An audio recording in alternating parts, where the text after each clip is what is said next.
अभी दो घटनाएं घटी हैं। एक तो दोनों कोर्ट से संबंधित है। पहला ये है कि कलकत्ता हाई कोर्ट ने यह स्पष्ट किया है कि उसका संदेश खाली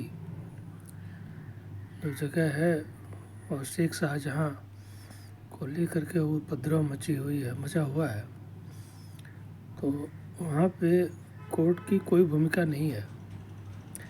जैसा कि अभिषेक बनर्जी जो ममता बनर्जी के भतीजे हैं, उन्होंने कल ये कहा था कि हम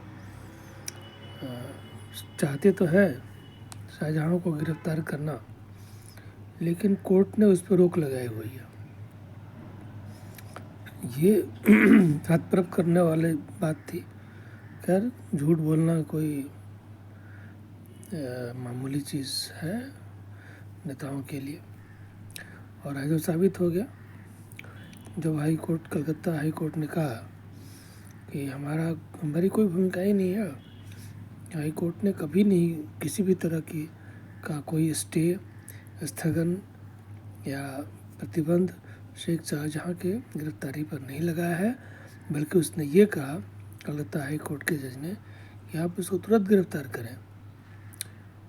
तो इससे सिद्ध होता है कि ये पहले तो ये पाजी हैं एक नंबर के,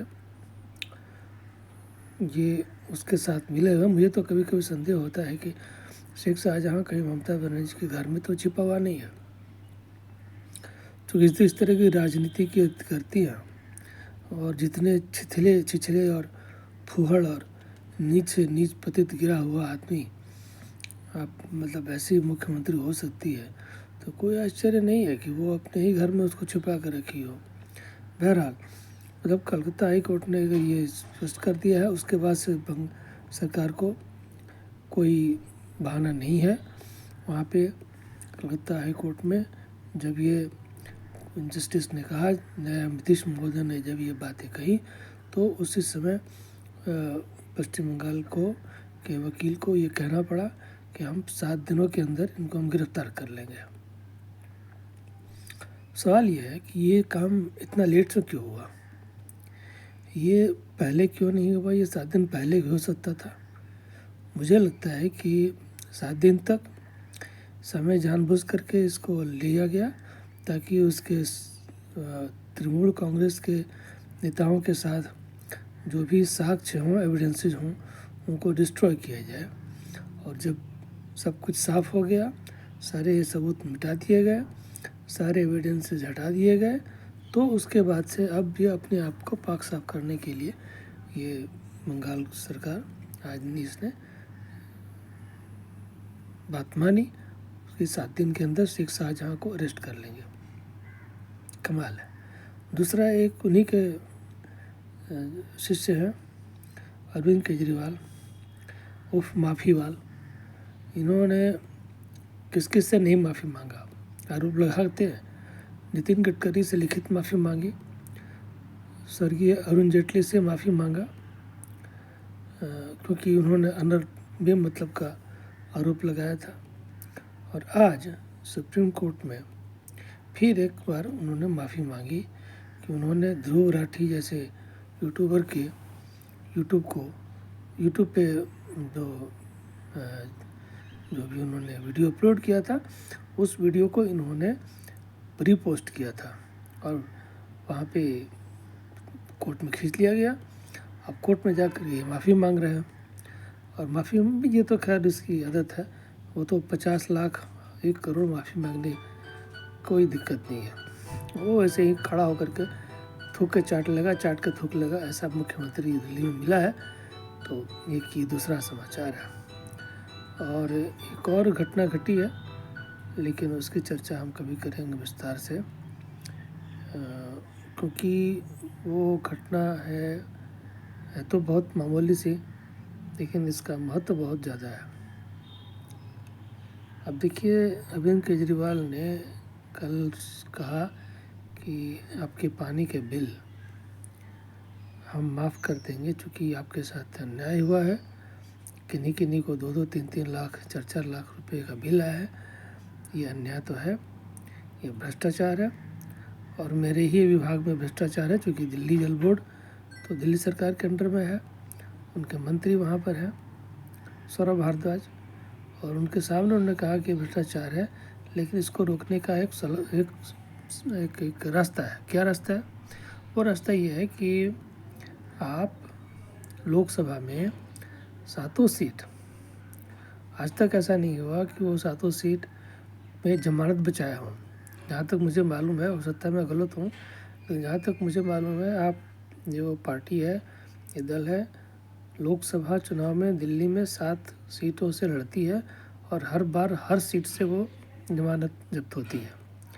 और इस बार वो ये कह रहे हैं कि आप हमें 7 सीट, जनता से कह रहे हैं, वो जनता जिसके बिल, पानी के बिल 10 गुना, 20 गुना, 30 गुना ज़्यादा आया हो। सोचिए कि ये किसने किया। ये जो पानी का बिल भरने वाला है, उपभोक्ता, उसने खुद तो नहीं किया, जादू वो तो नहीं है। करने वाला कौन है?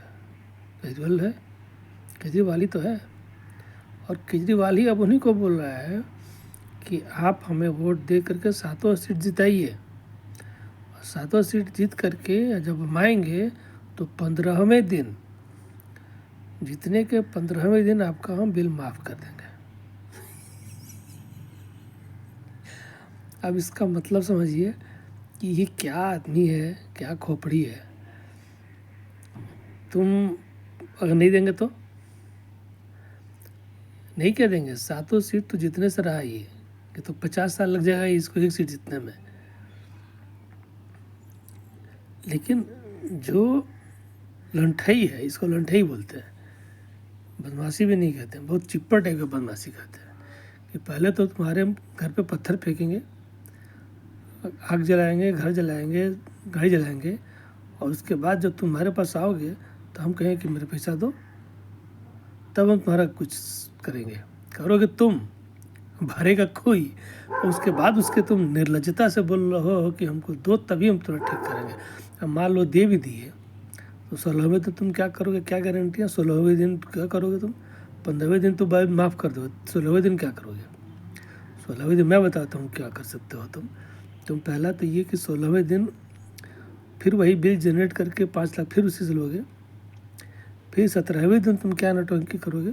उसी पैसे को डबल करवा के उसी आदमी से खींचोगे, तो कहो कि बिल ठीक था, तुम्हें ये 5 लाख तो देना ही है, इसका दंड भी भरो।